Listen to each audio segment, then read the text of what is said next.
Hi everyone, ఈ వీడియోలో సగ్గుబియ్యం పాయసం ఎలా చేసుకుంటానో చూపించేస్తాను. సగ్గుబియ్యం ముందుగా నానబెట్టేసుకోవాలి ఒక 10 మినిట్స్.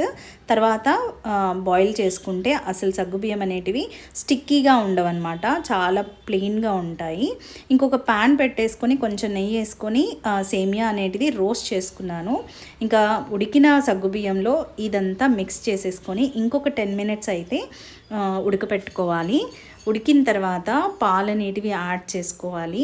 పాలు యాడ్ చేసుకొని కొంచెం దగ్గరికి అవ్విన తర్వాత నేనైతే నా క్వాంటిటీకి తగ్గట్టు 2 కప్స్ ఆఫ్ షుగర్ అయితే యాడ్ చేసుకుంటున్నాను.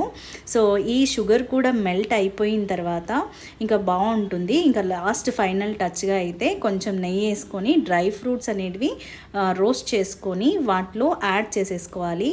సగ్గుబియ్యం పాయసం అయితే రెడీ అయిపోయింది. ఇంకా పిల్లలకైతే చాలా ఫేవరెట్ స్వీట్ అనమాట. సో ఎమ్మీగా ఉందంటూ తినేశారు.